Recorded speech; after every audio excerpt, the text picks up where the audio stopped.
Hi, good evening. From Oxford, UK. Nice to see everyone. Hi, Ubada.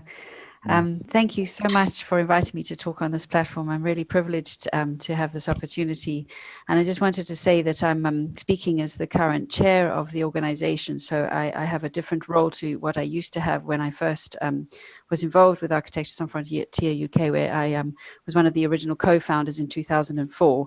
So tonight I'm privileged to speak on behalf of the volunteer team that is involved with the organization. I'm going to start the talk basically telling you a little bit about the organization itself, Architecture Sans Frontières UK specifically, and our aims and vision. And I'm then also going to go on to explain the 4 programs that we have, with some additional focus on the one specific program which is highlighted on this slide, which is called Change by Design. And finally, at the end, I will wrap up with some thoughts about the current challenges that we are facing and how ASF-UK are responding. So just to highlight that we are one of over 30 ASF organizations around the world, and we are a part of that ASF international network, and we're integral in the kind of initial setting up of the network in 2007. In this network, we are unique in our focus. There are no other ASFs which focus on learning specifically.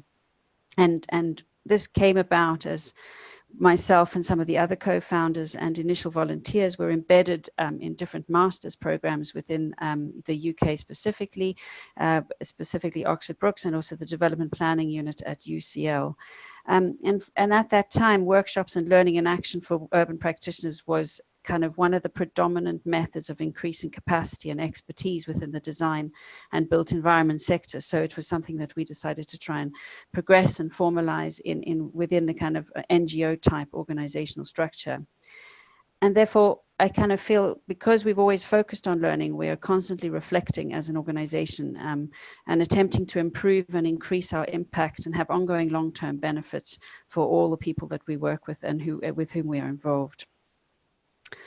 So our focus on learning is not only about education of professionals, but really importantly, it's also about the capacity of local communities for them to be able to work together. So this is called a theory of change, which is something very specifically to the NGO sector, and it tries to embody our objectives and our goals. And at the top of the framework is our kind of blue sky thinking objective, which is socially produced, equitable cities. And this framework has taken us about 14 years to develop over kind of lots of negotiations and discussions, and the 3 intermediate outcomes to achieve the socially produced equitable cities include things like increased influence on policy decisions. So we work very hard to lobby various political bodies within the context in which we work to take on board some of the kind of propositions that we come up with together with the local communities with whom we work. And then obviously, we try to improve knowledge and understanding of participatory and sustainable urban development, and that's both mostly within the built environment kind of sector, looking at design as a way to kind of engage with that objective. And through these different things, we're working very closely with local partners, and the ways that we work is to try and increase their capacity as professionals on the ground to be able to have a say in the kind of social production of their city. The activities that we've always kind of worked through to achieve these things include advocacy work. We do research, we do talks, we do publications, we do events, we do learning and capacity building, which is both through workshops. We do different types of kind of programs to increase people's capacity through different types of engagement. And then we offer these days, in the last 4 years, we've really upped our game in terms of social technical support, working with our partners on a much longer term basis to support them to be able to develop their own plans and programs within their own contexts. We wouldn't be able to do this without a fantastic interdisciplinary team of dedicated volunteers with whom we have been working now with for at least 14 years. Alex Frediani, who wrote the paper that I sent to you guys to read potentially before this talk, has been with us since the first workshop in Brazil. and how many different practitioners are involved. We have strong partnerships with local groups and communities, and that really helps, because obviously we can't just fly in anywhere and decide to start working with a low-income community group without any kind of understanding of their needs and aspirations. We have a really big network of members and supporters who help us when we need them, and because we've been going since 2004, it's really important to understand that this has meant that we have a legacy of really good, meaningful kind of and innovative research that kind of backs up some of the stuff that we've done, and therefore includes us in some of the kind of introductions that happen right at the beginning. As such, we approach design not as the end product of what we do, but as a method of engagement and collective inquiry. We articulate our work through different programmatic areas, each having a specific focus of inquiry within this framework. The first one is the Change by Design methodology or program, and it focuses on participatory design as a means to deepen democracy in cities. The second one is Resilience by Design, which focuses on questions of vulnerability, disaster risk reduction, and disaster response. Inclusion by Design is our newest program, and this has emerged in response to questions of migration, diversity, and inclusion in cities. And the final program is called Challenging Practice, which captures learning from the other programs and disseminates knowledge and skills to other professionals. So as I mentioned previously, the focus of this presentation is our one program called Change by Design. And the presentation is intended to explain the approach and the methodology that we have developed over the last 11 years and provide some examples of what this means in practice. The program aims are about exploring participatory design and planning as tools for advancing social justice and deepening public participation in urban decision-making processes. And our initiatives are grounded in strategic partnerships with local stakeholders and utilize design and planning to support vulnerable and marginalized urban groups so that they can affect change in the cities where they live. So this has obviously become apparent through our theory of change framework as well. The activities so far are extensive. We've kind of evolved over the 10 years through collaborative initiatives in Salvador, Brazil, in Quito, Ecuador, Nairobi in Kenya, Cape Town, South Africa, Freetown in Sierra Leone, and also London in the United Kingdom, where many of our volunteers are based. We initially focused on a 2-week workshop format, like I said earlier in the talk, that kind of started and stemmed from the fact that we were kind of embedded within master's programs, and that was a way of teaching that we understood at the time. We have a really strong focus on informal settlements and upgrading of informal settlements, but the scope has recently kind of expanded to also look at issues of housing and urban regeneration. For example, in London, we did a workshop a few years ago, and we've been working quite a lot in London recently with some of the volunteers that we now have included in our team. We've put greater emphasis more recently on building longer-term partnerships, which was something which was always quite frustrating for many of us at the early stages of this organization, that we couldn't continue the work on a longer-term basis to support these local kind of initiatives. And therefore, that has become something which has become a major focus of our relationship building that we've kind of been doing over the last 4 years.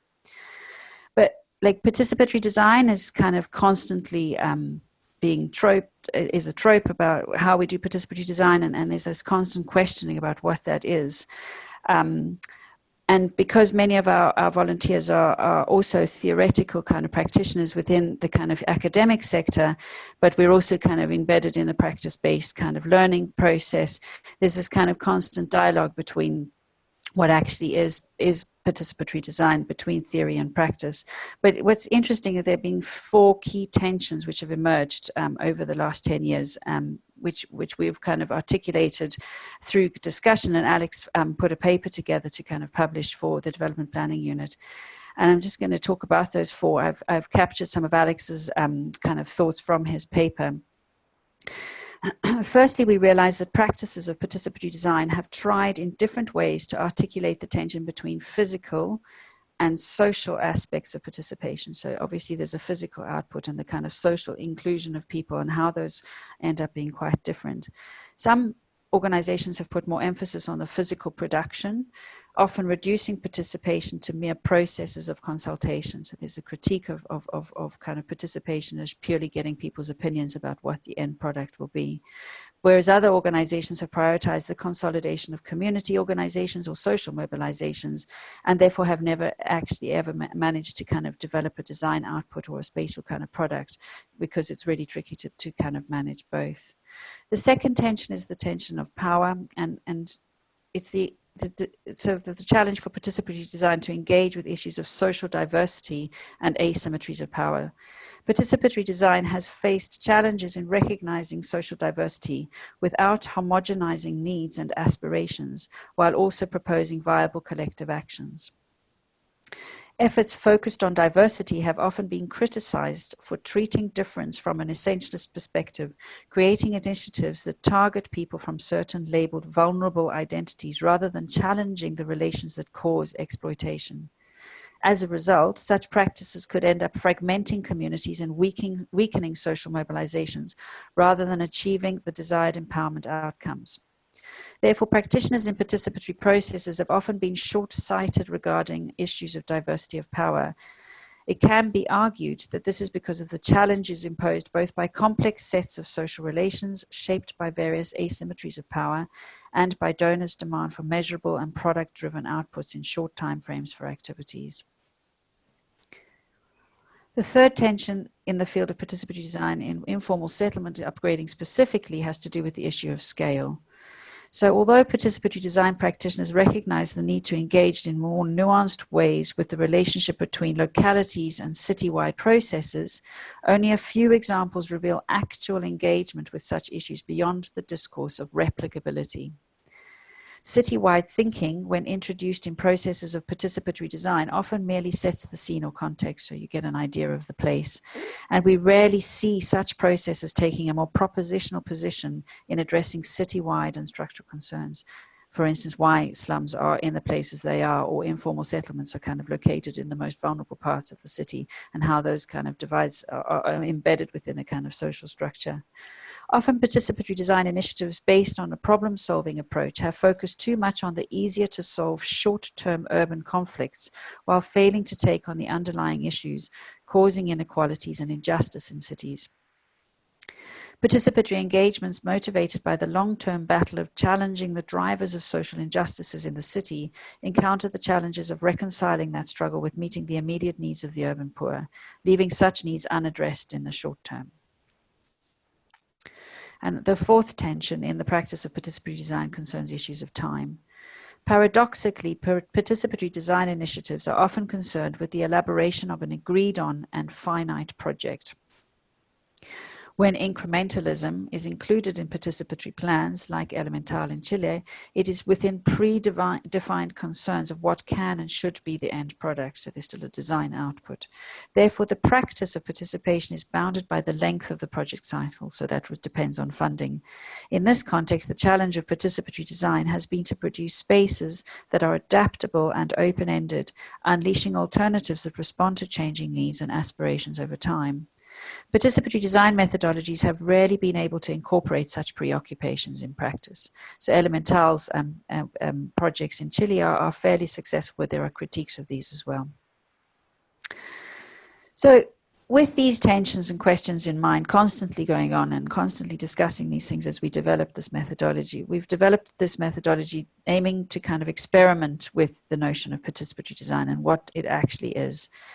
But it centers on the kind of tradition from many decades ago of community action planning, which is embedded in both the development planning unit and the Oxford Brookes Development and Emergency Practice master's programs, and probably many more around the world. The two key features are, the first is the methodology has a strong focus on thinking about space across the different scales. So this is really important for us. We kind of speak to people on a personal level. We understand their kind of household needs, their kind of aspirations for their actual communities in which they live, and then how that might kind of influence or have an impact on how they are kind of situated within the city itself. But it also emphasizes design as a means to explore and articulate a diverse set of possibilities to achieve change. And we call this a portfolio of options, which is noted at the bottom of that diagram. And we try not to define one plan or one way forward. We try to kind of have up a number of options which kind of capture many people's different objectives and views throughout the process. So very quickly, this is our overall framework that we use specifically within this program. And the key elements include the stages of work along the top, which I'm going to go into a little bit further, more detail later on, and the components that the work or investigation is made up of. So the methodology is structured into 4 stages. We've got the diagnosis, dreaming, developing, and defining stages across the top. The first 2 stages are explicitly articulated around 3 scales of design, which are including a dwelling, community, and city. But then there's the cross-cutting theme of policy and planning, which we investigated all different scales to understand the context in which we're working. Talking about the different definitions of those scales, the dwelling interrogates housing as a system of settings based on relationships and activities that altogether shape local residents' diverse experiences and understandings of home. The community scale engages with the neighborhood, focusing on community dynamics as they relate to shared spaces such as streets, open spaces, community halls, etc., and infrastructure, importantly, such as water, sanitation, waste, and energy. The city scale is concerned with the urban dimension of participatory design and planning, connecting the experiences of local residents with the experiences of those living in other localities and with wider urban dynamics. The cross-scale focus on policy and planning allows to explore the conditions and relationships needed to mainstream participation in the making of the city. A key feature of all of our change by design processes, and in fact all of Architecture Sans Frontières UK's processes, is the use of visual and spatial tools for engagement. For instance, photographs, drawings, models, and maps. And architects tend to kind of do that really well as part of our education. So it's kind of one of the reasons it kind of was initially started as a group of architects who were interested in this kind of way of working. Working at these different scales, the diagnosis stage assesses the current situation and analyzes local realities and urban trends. While the dreaming stage involves conversations about the future of an area and uncovers the needs, aspirations, and imaginaries of residents. As mentioned in the change by design approach, the objective of participatory design is not to develop a univocal view of the future of places, but rather to reveal principles, guidelines, and options for achieving positive change. As part of the methodology, the findings of scale-based activities are brought together as a set of principles for the future of the area and a range of options for each theme of development. For instance, housing, basic services, infrastructure. Principles and options are used in a participatory visioning exercise, which is called the portfolio of options, which aims to produce guidelines for the future of the area. The principles are used to guide negotiations in the exercise, which brings together the different scales, which include dwelling, community, and city. In this slide, you can see the work we did in Freetown in 2017. On the right is the work in the field, and on the left is the synthesized set of principles for participatory neighborhood planning. This is a collaborative action planning exercise. The exact type of exercise varies depending on the nature of the partnership and of engagement with the place. So this one was in Peru, and the next one was in Cape Town.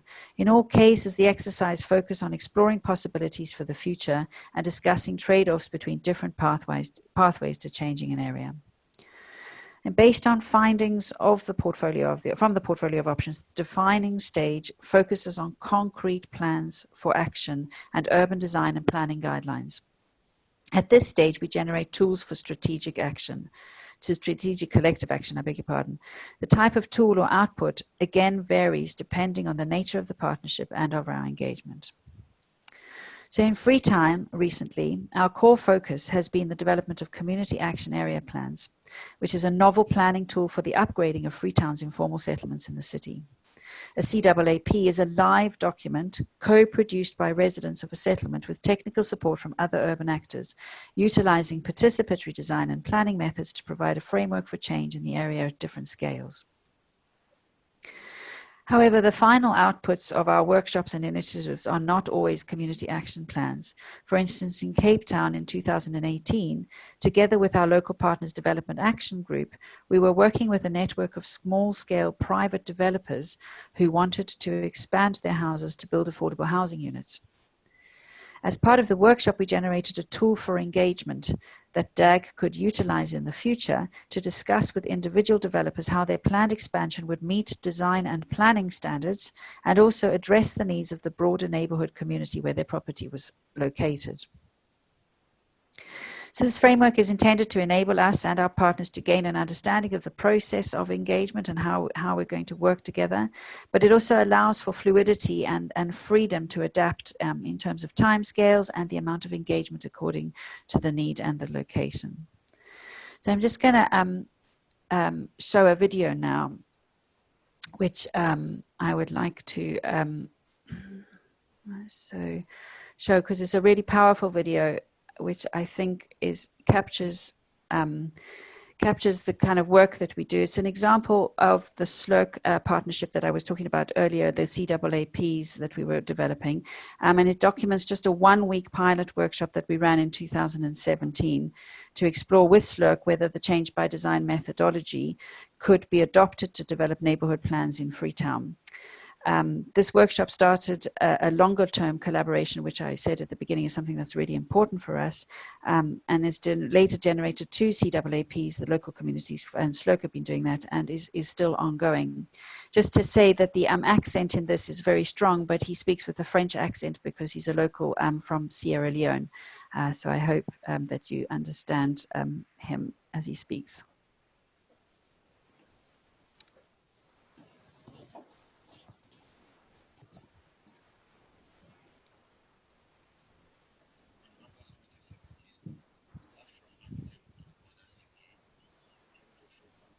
Melissa, can you I'll stop it. Setting for the audio? Yeah, I'll do that again. Hang on.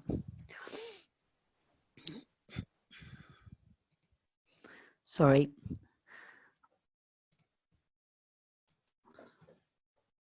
Participatory planning and design workshop in conjunction with the Sierra Leone Urban Research Center, the Development Planning Unit, which is a department of the Bartlett Faculty of the Built Environment of University College London, and Njala University.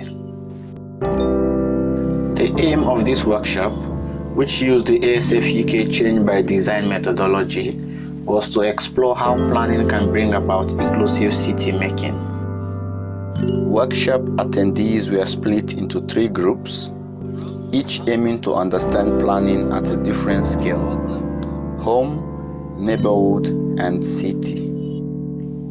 Morning preparation sessions were held at the SLURC office before traveling to Cockle Bay, an informal settlement in the city and the workshop's area of focus. The week was split into 4 stages: diagnosing, dreaming, developing, and defining. The diagnosing stage was aimed at understanding the current situation in Cockle Bay, focusing on the problems that residents experience, as well as the potential and opportunities for change. Working in the SLURC office allowed the teams to familiarize themselves with maps of Cockle Bay and decide on 4 categories of neighborhood features to be mapped: economic, social, environmental, and physical. After traveling to the site and meeting the residents for the first time, the work began. For some participants, this involved walking around Cockle Bay in small groups, getting to know the area, and mapping out specific features and visiting residents' homes. Others focused on working with maps of the city. The dreaming stage was an opportunity for the community to think about changes they would most like to see in their homes, neighborhood, and city. The 2 areas in Cockle Bay with the highest concentration of points of interest from the previous day's mapping exercise were selected to be the focus point going forward, with groups instructed to think about what should happen in these selected spaces. This was undertaken in order to reveal aspirations and hopes for improvement in the area, and how inclusive urban development might better respond to the needs of local residents. At the end of the session, members from each group shared their collective dreams for the two sites. So this other side, now outside we want to make a bridge there because school day around there. So if bridge there, the Kinnear will be well protected. And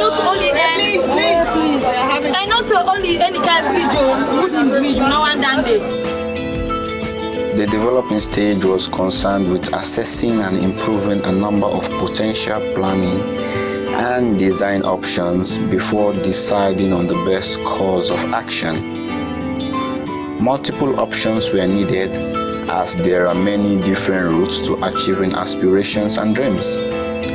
After morning preparations in the office, the team traveled to Kokube for the final time.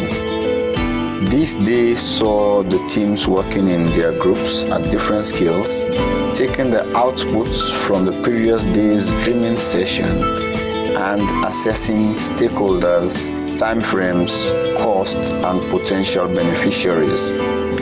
Each group presented their plans, identifying themes and ideas that were common to all and discussing how next steps could be inclusively decided. 6 months to go for complete this project and people will access the field and the community. The final day was devoted to the defining stage. This initially saw groups have their final meetings as they defined 5 points that were required for a more inclusive Freetown at their specific scale. Participants from the different groups then worked together to consolidate their findings from across the 3 scales. Members from each scale explained what they have been working on to other groups and then identified common themes and discussed priorities for action, revealing the challenges and opportunities for implementing future action. As a final act, the entire group worked together to produce a manifesto, including conditions that they felt were necessary to move towards an inclusive Freetown through participatory neighborhood planning.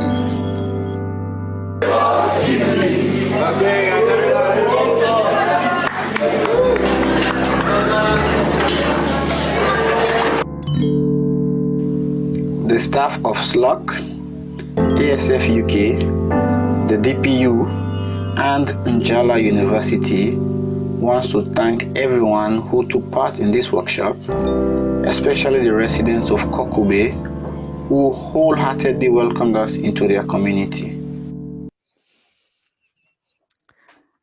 So hopefully that gives quite a clear idea about the type of work that we do and how we managed to do it in the field. And for me, that film is a very powerful film, because when we started this organization, we kind of depended on a lot of international participants being part of these workshops to be able to afford to do this. But this workshop was run with 2 of our team, and the rest being kind of local practitioners and professionals, which was really, really powerful for me when I became involved back in ASF after 4 years being out. So as a kind of continuation from that, I think it's really important to say that it did develop into a longer term relationship. And in February this year, just before the COVID lockdown, we ran a workshop in Freetown again, which we call Profiling for Community Action Planning, and it was in a new community called Porte Rukupa, and it's part of our ongoing kind of partnership with SLUC. And the workshop focused on community-based data collection and explored how this would inform a future community action area plan, which will be the 3rd undertaken by the local team. The workshop itself was led by 2 of our associates, and we have a field volunteer out there at the moment who continues to support the development of settlement profiles in Freetown. The Sierra Leone Change by Design team continues to develop an accessible toolkit for settlement profiling, kind of as an ongoing part of this relationship, so that it kind of can be shared back with SLUC and used within the field itself. If you are interested, there is more information about this workshop on the SLUC website, but also there's some stuff about how they're supporting people with the COVID-19 outbreak, but also they have learned extensive lessons from the Ebola outbreak in the city. Finally, I'm just going to have a look at some of our other programmatic areas very, very briefly. We have the Resilience by Design program. At the moment, this program is in a reflection and development stage, but our intentions are to develop this program to embody a participatory approach to assisting communities to recover and transform in response to ecological threats. As with all our programs, we aim to work closely with local partners who are responding to shocks and stresses affecting people's everyday lives, such as floods, earthquakes, environmental degradation, or resource scarcities, which is kind of quite a lot of the planet these days. We aim to use this experience as a source of action and learning for built environment practitioners, knowledge exchange across communities, and as a tool to positively influence policy. Then looking at the Inclusion by Design program, this is kind of been started since 2020, and we've been working with partners of the project to design an educational offer centered around learning and teaching in the context of migration. As part of the project in January, ASF-UK Associates, together with the University of Sheffield, one of our partners, co-facilitated a workshop which was hosted in Milan at the Politecnico di Milano. The aim of the workshop was to start exploring how we could design a course on urban inclusion that could be piloted by all the different partners, including charities working with forced migrants and also higher education institutions, and that would meet the needs of very different types of learner, including refugees. We were due to have a second workshop in Berlin, but that has had to be postponed because of obviously COVID-19. But they are continuing to work using all the various technologies that we now are using tonight included. The last program is Challenging Practice. This has been an ongoing program since 2012, which was it sort of started as an independent learning program, and it was a collaboration between a number of the European ASFs that are part of the ASF International Network, and it includes 4 stages of learning. And the intention was to create a free introductory set of modules which are on our website, which are an ensemble of preparatory readings that provide an initial overview of the knowledge required to engage with vulnerable groups in the urban context. There are 3 further stages after you do this, which are all about learning in action. And we hold seminars in London twice every year, and they're normally on weekends, but it's a really fantastic opportunity if people are interested in getting involved in this world to start with something which is free and not kind of expect people to do masters, because a lot of people can't afford to do that or don't have the time. Interestingly, with the London Festival Architecture being cancelled because of COVID, they've moved quite a lot of the stuff online.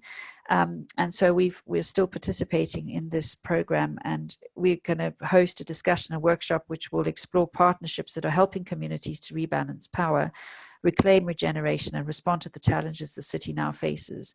Through this platform, we will be considering how in rapidly changing city, partnerships between communities and urban practitioners are helping to rebalance power and respond to the challenges the city now faces. Since 2014, we've been working with Citizens UK and the East London Citizens organisation called Telco, and we've been responding to the issues and inequalities experienced by communities in East London specifically. These inequalities are exacerbated over the last decade by massive urban regeneration since the Olympics, and are kind of been exposed extremely since COVID-19 has happened.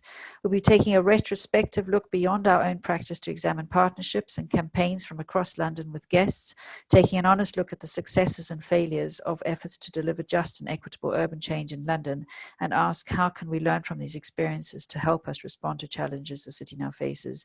So if you are interested in this, this is available for free on the London Festival of Architecture website, and you just have to register. In light of what's happened in the United States recently with the tragic death of George Floyd, we've just published this statement in response to that. And we stand in solidarity with those fighting against racism and violence towards Black people and people of colour, both across the United Kingdom and internationally. And we will continue to stand for and work towards equity in our own cities and for a more just urban politics, which I hope is clear from the work that we do and our intentions at a global scale. We will not shy away from difficult questions about race, racism and privilege within our own practice or the sectors in which we work. So just to say in conclusion, the team is continuing to work as best they can under the circumstances of the lockdown in response to COVID in various cities. But it's important to say we are prioritizing the safety and well-being of our volunteers. And we've postponed most of the workshops, mostly due to the fact that we can't travel, but also because of social distancing issues. And we're waiting to kind of get more clarity on best practice from all our various governments. And finally, in conclusion, I hope it's apparent from the talk that we're constantly adapting our thinking, learning in action, and adjusting our course accordingly towards achieving our main objective, which has always been to socially produce equitable cities. And I hope you found this interesting and look forward to any further discussions and insights. Thank you.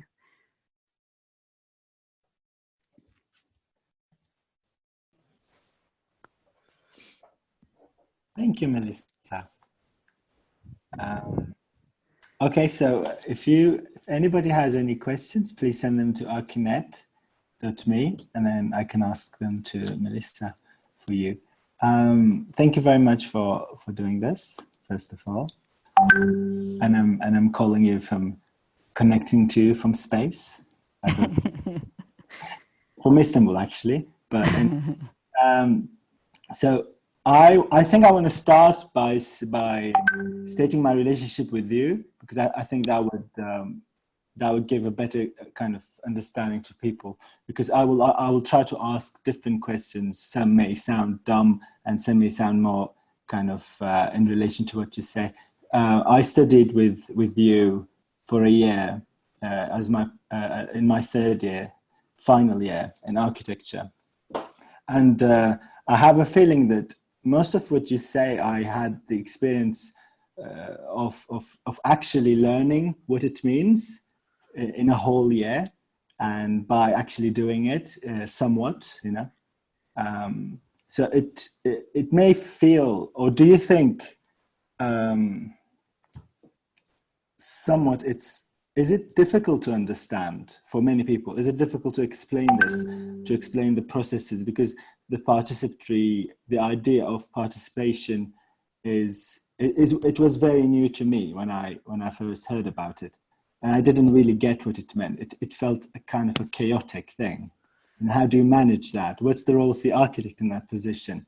Are we just like a medium? Are we the designers, and so on?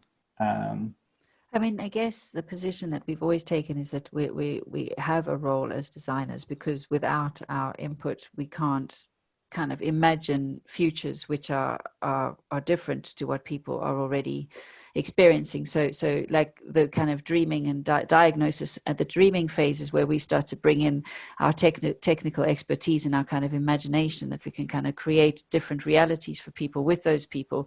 But I think at university, it's kind of tricky to kind of really embed participatory design practice into an undergraduate program, specifically because number one, at Oxford Brookes specifically doesn't have any long-term relationships with partners who we could kind of do that participatory design processing with. And as I said in the talk, it's really important that longer-term relationships are part of it. Otherwise, you end up raising expectations, not meeting people's kind of immediate needs or long-term needs, and actually doing more damage and harm than good. So we try and introduce them in the unit, and what we try in the unit to do more than anything is kind of just embed a kind of an empathy and a sense of what an activist what role an architect could take in their long-term careers if they chose to, if they were really interested in kind of working in a more kind of active, just, equitable kind of city development way.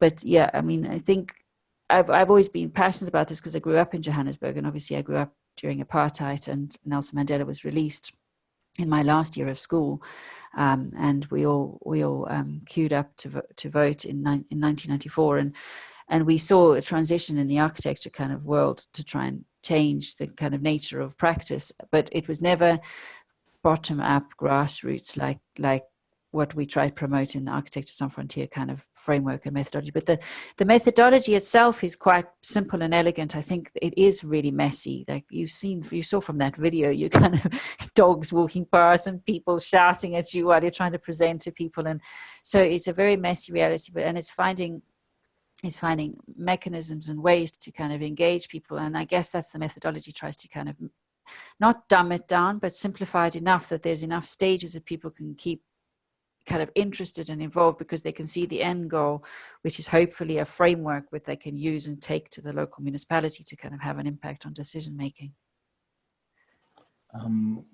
Someone just quickly, someone asked about the website you mentioned.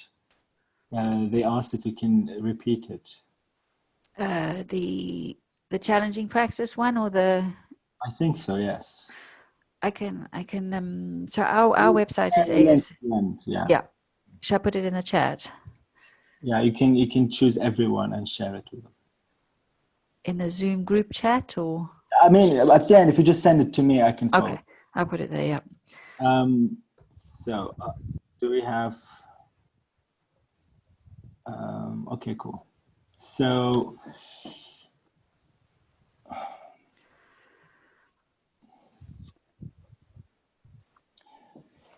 So is the participation in these processes are usually in the design process, in the stages of design, or does it continue in terms of when the design kind of comes to the stage of building it, and then do you continue to kind of see the outcome, study the outcome, the results of it afterwards? So at this stage, no, we've not ever been involved in the kind of consolidation of land and then it becoming a kind of final project. So at the moment, most of the work we've done has always been around helping those local community groups develop those community action plans.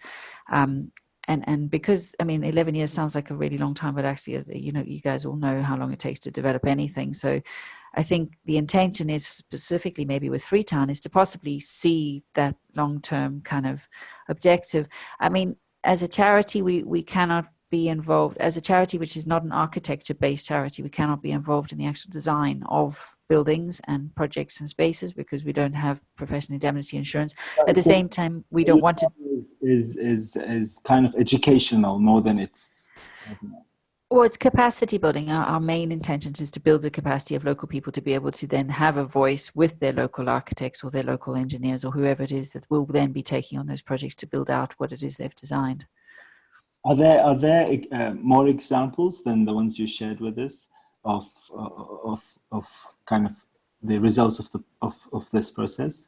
I think there's quite a lot of stuff on the website. Our website's a bit rubbish at the moment. We've our volunteers all work full time as architects or develop, like whatever they're doing. So they kind of end up doing it lasting at night or on their holidays. So but many of the reports and stuff are up there in terms of what were the outputs of the workshop. But it is.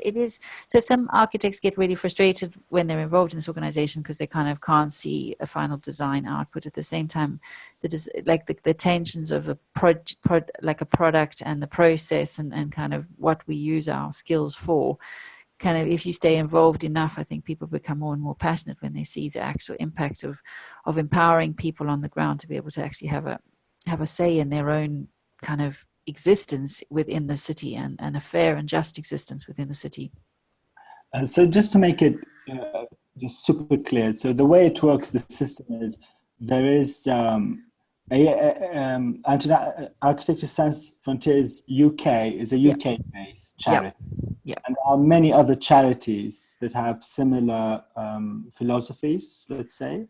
Well, are they how are they related? I mean, how does the ASF International and the UK kind of relate to one another? We sign a charter, so the ASF International has a kind of charter of principles, and if we agree to those principles, then we sign the charter and we then become a member. So it's a yearly kind of membership. But we're kind of like-minded, but through those principles, I think there's 11, if I can remember rightly, it was written in Hasselt many years ago. Charities. Most of them are charities. All of the other charities tend to design and build projects for people who are vulnerable. Okay. And that was why I was saying at the beginning, we are quite unique in the focus of capacity building. We're not kind of that interested in designing good architecture for vulnerable communities. We feel that is not our place. That is kind of like giving a fish to somebody who needs a fishing rod. It's kind of like not what we've ever intended to do. And when you say you say it as UK. Yeah, that's specifically UK. Yeah. You were one of the co-founders of the UK charity.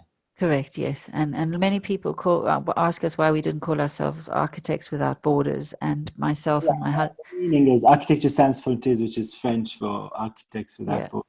Yeah, we couldn't become AWB because AWB are the far right-wing party in South Africa, and both my partner and I are South Africans, so we could never call ourselves that. So ASF, which I think the French version is much more free. It doesn't just talk about borders; it talks about boundaries. It's much more. We felt anyway at the time.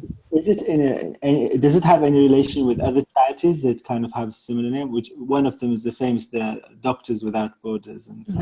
No. At one stage we did have a conversation with them, and I think there was some sort of mention of a lawsuit or something, but I think that ended up disappearing. This is a long time ago. Okay, so how did this happen? Like in the beginning, finding something like this, which is a charity, you don't get. I mean, it's voluntary based, so no one really gets paid for it.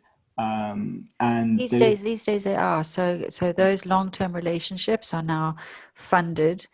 And the associates who go out to run those workshops, certainly the last one in Freetown, those two are paid for their time. We don't charge extortionate rates. We have a very kind of reasonable daily rate, but they are being paid now. But we don't have like a full body of people sitting in an office working for salaries. Well, okay, fair enough. This may be a little a philosophical question, I guess, but I think I was a little shocked when I became aware of the how, in terms of the percentage of architects and designers basically serving or working for a very small percentage of people. Maybe even 1%, let's say, or 5%. It's ridiculous.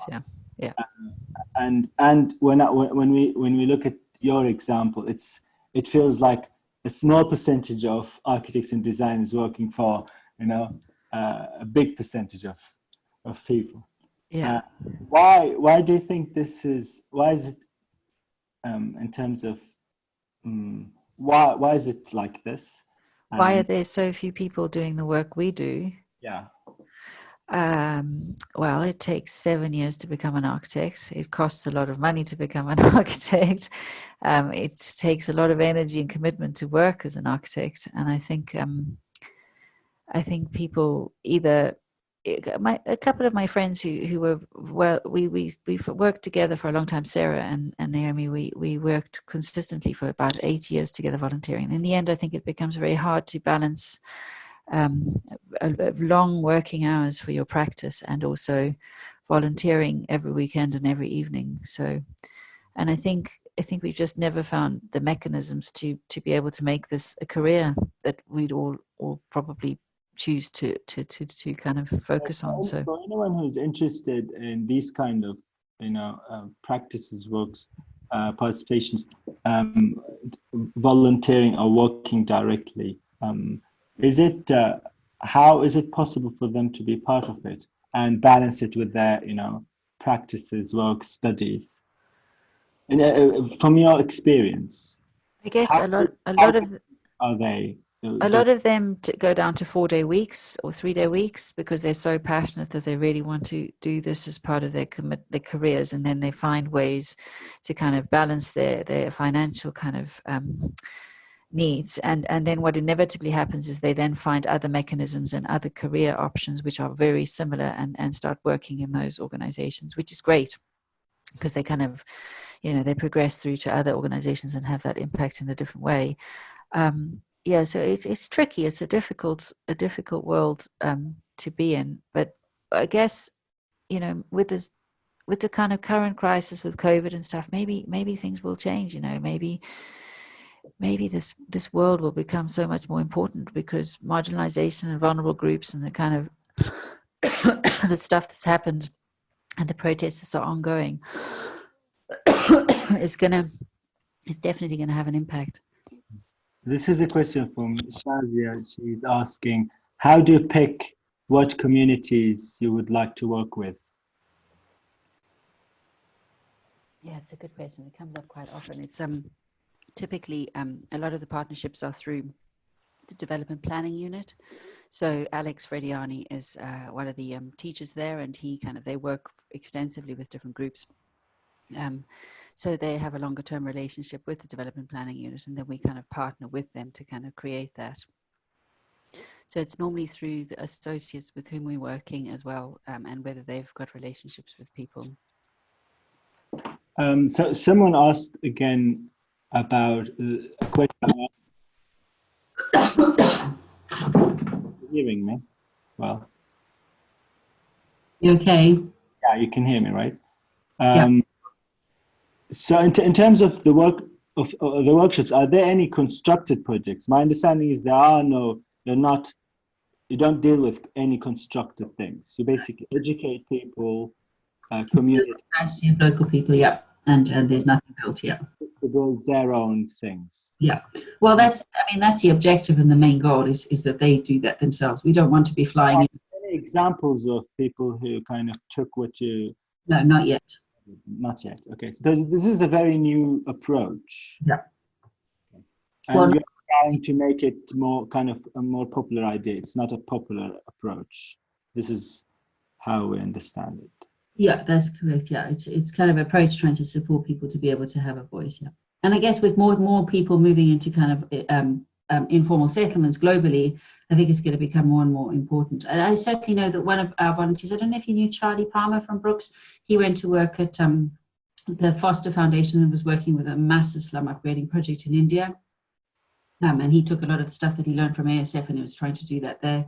So there are, moments where people are involved in the organization and then go out and kind of start to be involved on the ground in some of these contexts. But we're not necessarily following up on all of them. And like I said, capacity is a big issue. If everybody's busy working their full-time jobs, it's kind of tricky to also... Afra is asking, how do you manage the language barrier?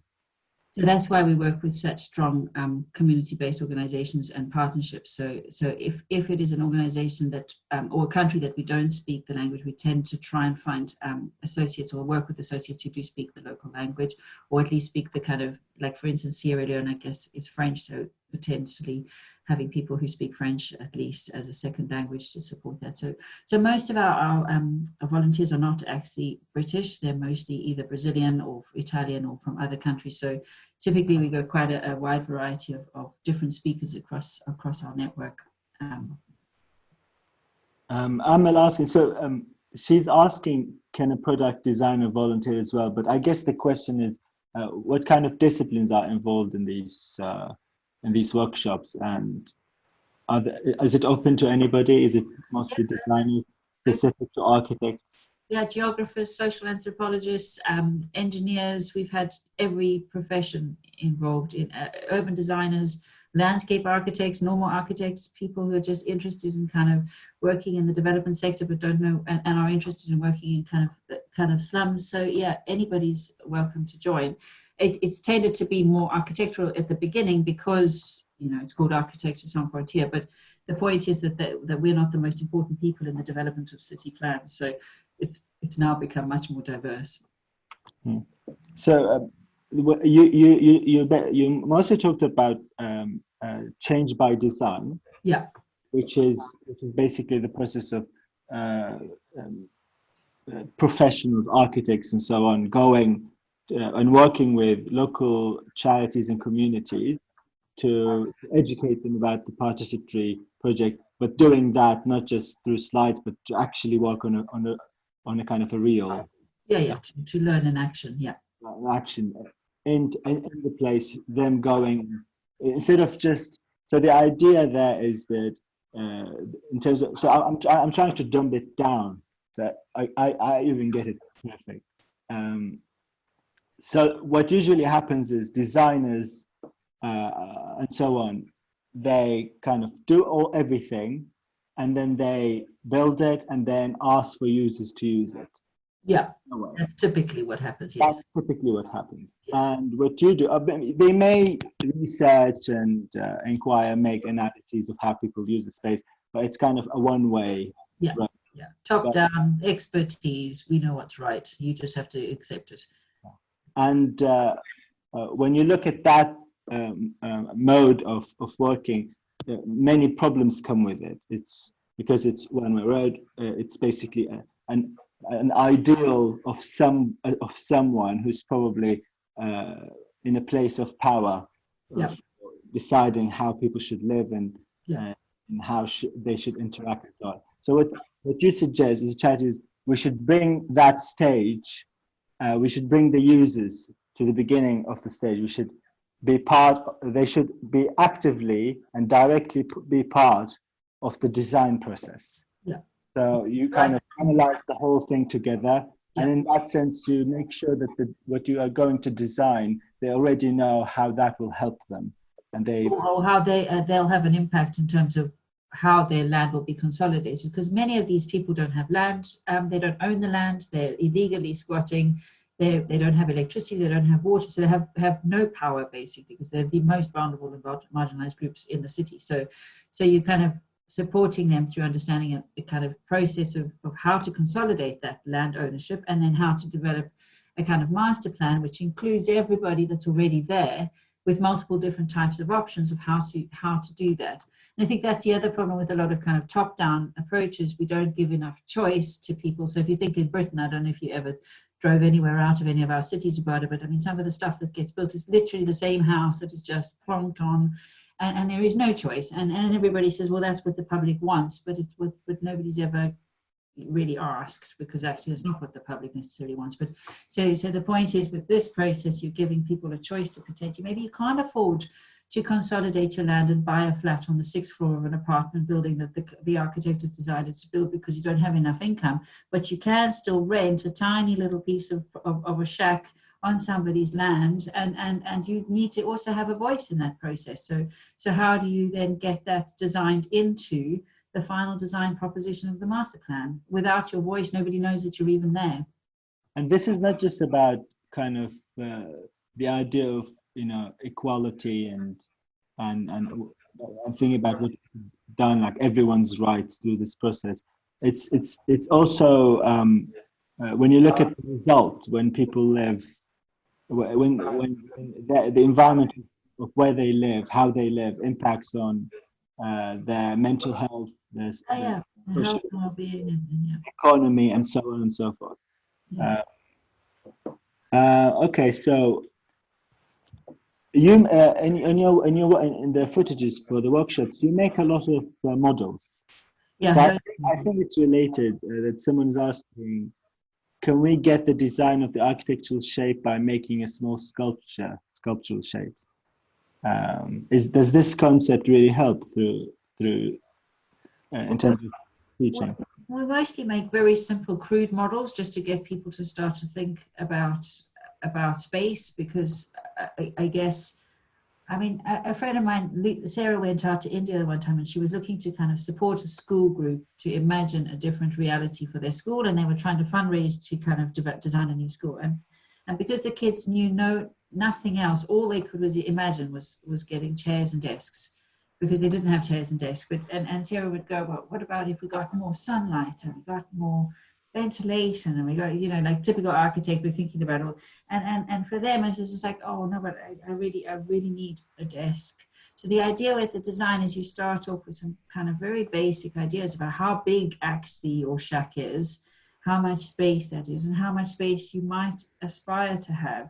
And then the idea is we're trying to kind of get people to understand, okay, if you've got 1,500 slum dwellers on this piece of land at the moment because it's really densely populated, how do you now negotiate that you can't all have a house which has a garage and a front room and a back room and 3 bedrooms, and you know, you can't all have that because that's not possible. So how do you then negotiate the different needs of different people to be able to all stay on that land? Because if you're not all going to stay on that land when you consolidate land ownership, how are you going to then decide who gets kicked off?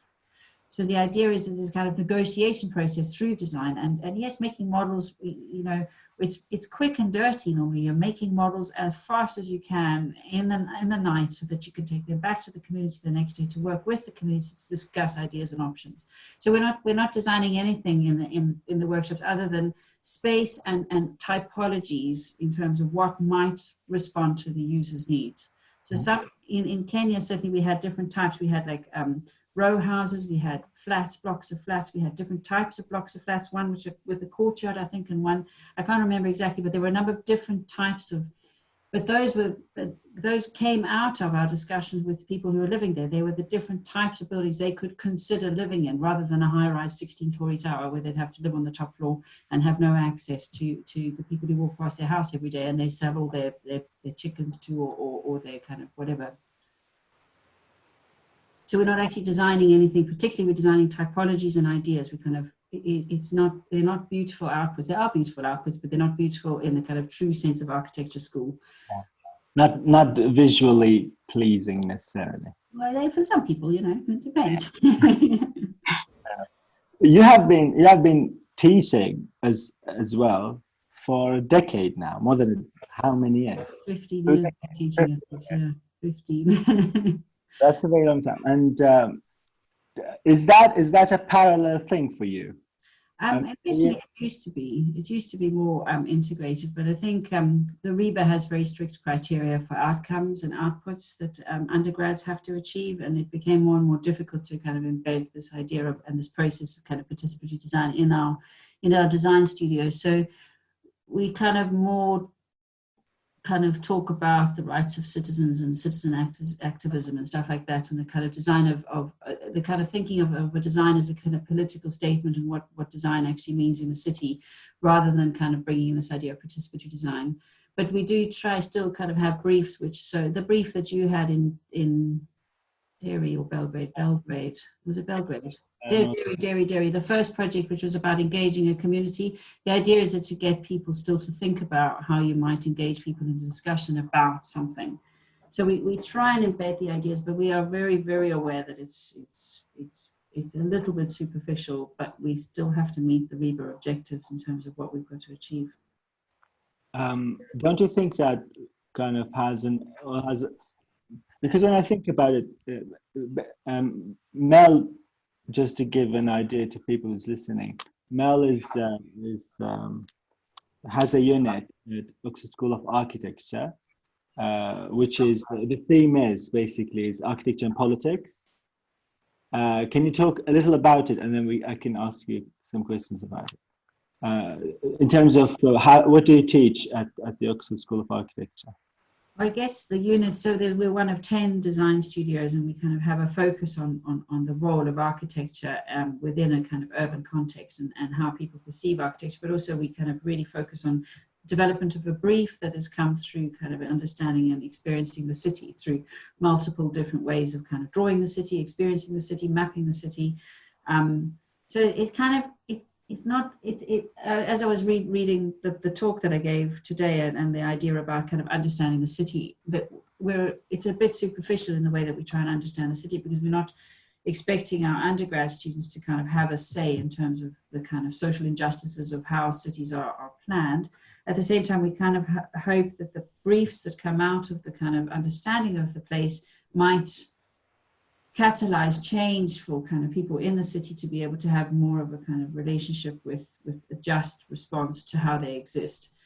So, and then, like I said, because Pete and I both grew up in South Africa and experienced apartheid, which was a spatial division between black and white people. It was like enacted spatially. We lived in different parts.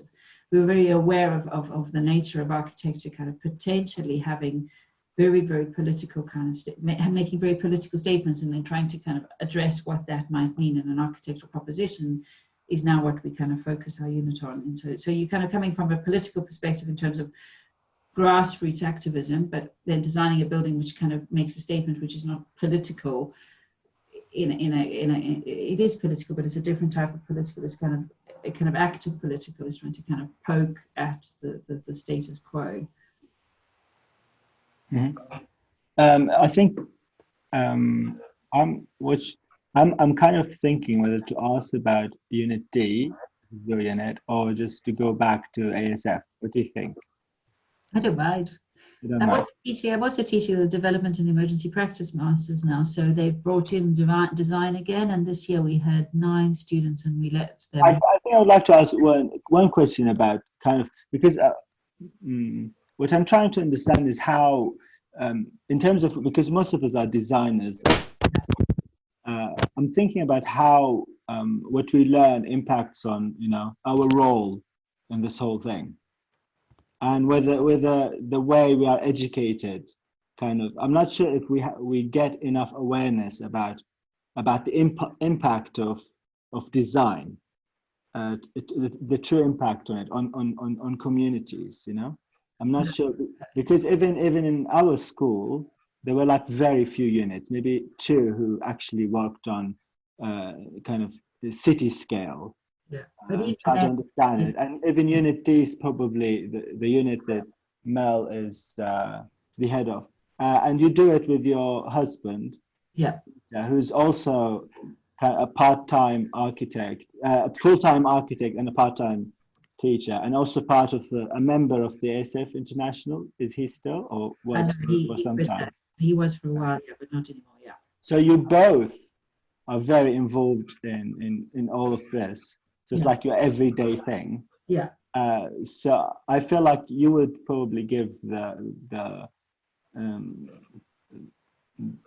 I guess the best answer for this in terms of your experience. Is there enough awareness that are embedded to the students in the architecture schools? No. And is there a way of changing that? Do you think that has a direct impact on how cities are built today?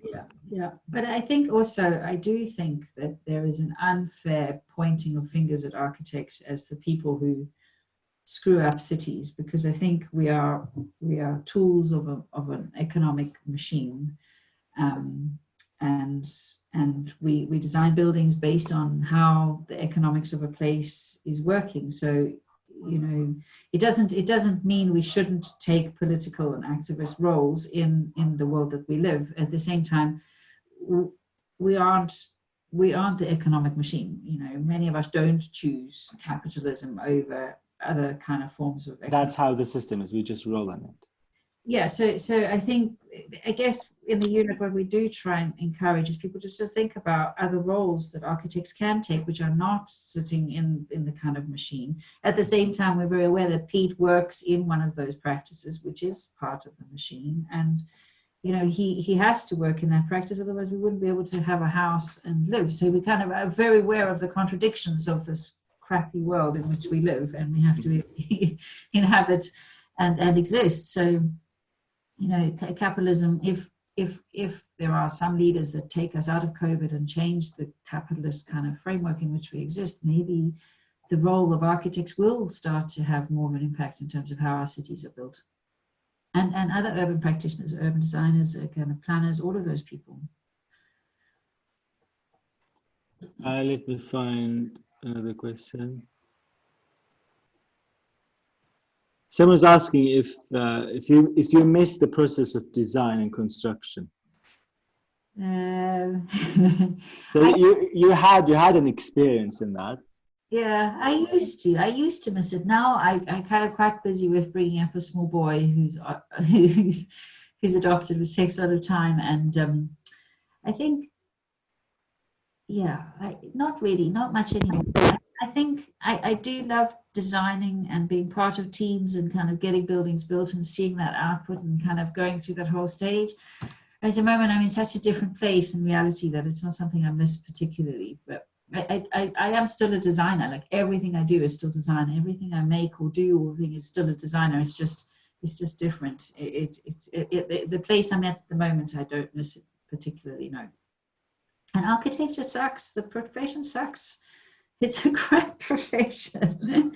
It's horrible. Like mind-bogglingly depressing being an architect half the time. You sit in an office and you kind of churn out drawings and you're screwed over by the contractors, and you know, like it's a really tough profession. And so, yeah, I don't particularly miss that. Artif, another question for you. Artif is asking, how does participatory design outcomes escalated to be a master plan or a policy?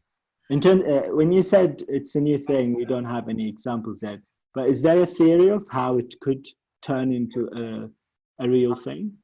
I mean, I think those community action plans that are being developed in Sierra Leone, those are intended to become the documents which are taken to the municipality, and they become embedded in the kind of principles of for which they then, when they go to their kind of teams of architects and designers, have to take on those principles. I mean, I'm imagining they become the kind of set of rules which kind of are embodied in how the place is redesigned. So I don't know.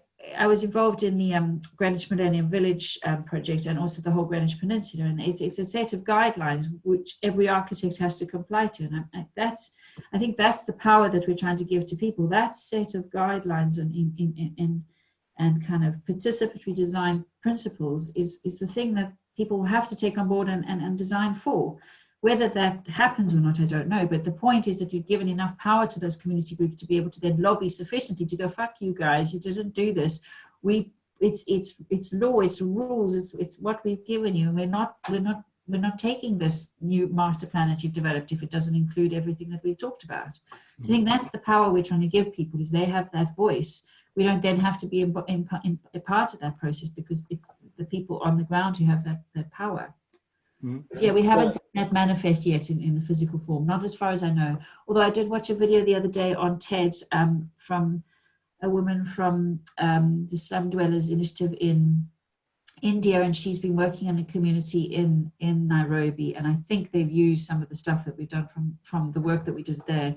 And I haven't seen the outcome of that, but I do think that was in 2017, so that something must be happening around that.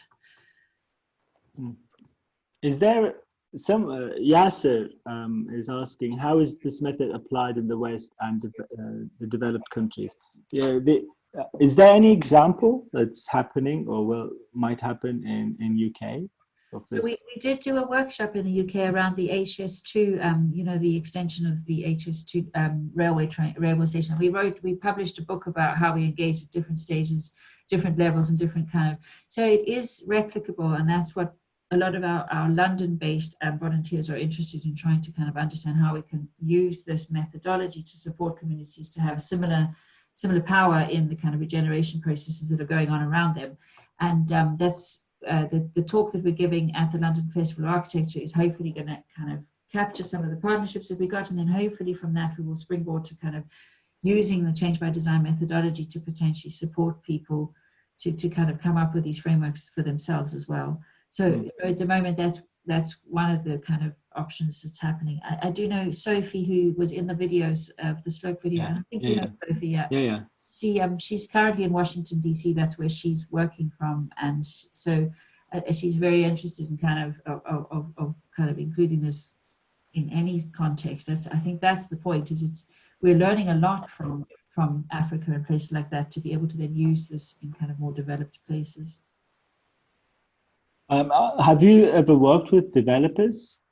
Me personally? In terms of no, not in terms of the in ASF, no. There was in the one workshop in Brazil, there was kind of a negotiation with the developers, but then at the time we didn't have the capacity to continue the relationship, so I'm not quite sure how that worked. But no, we've never worked with any developers yet. So it's based on Artif's question. I want to ask if, again, I think people sometimes, their questions, my understanding that they might misunderstand that you are not a developer yourself. No. You don't build anything. You don't accept, you can't legally anyway be part of a project that, even like the design process, you only teach a method, an idea, a philosophy of how to approach to design kind of community-based. And try and build the capacity of those local groups to be able to do it and do it ongoing with the community themselves. And so they can replicate that amongst the communities that they work with. So in relation to that, do you touch on how to work with developers and, you know, whether like the commercial developments and so on? It's probably, so like I said at the end as well, because we're a learning organization, I guess as soon as that happens, we will then start to have to develop a methodology to kind of approach that, or to find ways to kind of increase the power of our local community organizations to be able to have that voice sufficiently. And I guess then we will be learning from the developing world. So you are not only, basically, it's not a one-way thing for you, not only teaching, but you're also learning from the process to make it better. So I mean, we'll be learning from people in Sierra Leone about how they've managed to get stuff done, and we'll be learning from here as well and taking some of that stuff there. We'll be bringing stuff from there to here, whichever country. Each country has such a different kind of way of working, but typically the poorest people are always the most marginalized and have the least voice. That's a global phenomenon. So kind of helping those people specifically. I would like to ask you, are we good? Can we do like another 5-10 minutes? Is that good with you? Cool. Yeah. Okay. So another question would be, so today's, and I suppose touching on the hopefully growing public demand on equality, namely as reflected today on Black Lives Matter and the women's rights. How is ASF standing and participating in these movements and discussions? So I guess we're not necessarily intervening or kind of participating in any of these discussions, but I mean, I think the whole notion of this organization about equitable cities, socially equitable, you know, produced equitable cities, is at the heart of these injustices which are continuing to happen. And what we're trying to do is work at the kind of more strategic level to stop this kind of stuff going on at the kind of local level where people are continuing to experience racism and prejudice, which is just absolutely shocking. I just can't believe it. But so the point of the organization has always been to work at the grassroots to support the strategic change for those people to be able to kind of become more equal. So although we're not necessarily kind of engaging in the protests and stuff like that as an organization, we're definitely in solidarity with the organizations and understanding. So your role, my understanding is that you kind of you see your role as mostly as bringing practical ways that would help these processes of, you know, fighting equality and campaigns. Hopefully, I mean, hopefully these people who are in these kind of contexts will be able to have. And how is that going in context of the organization itself, in terms of the percentage of men, women participating, in terms, because you mentioned that ASF-UK, you actually kind of answered it, but what if our organization. You mentioned you kind of answered when you said ASF-UK is not mostly British. No, we met from, all over the world. All over the world. So it's kind of a diverse group of people. And how we talked to Lily the other day, 2 days ago, and she mentioned the dominant male culture that is reflected in the architectural literature for like a century. Even in terms of the editorial team being mostly male, and that kind of reflected everything.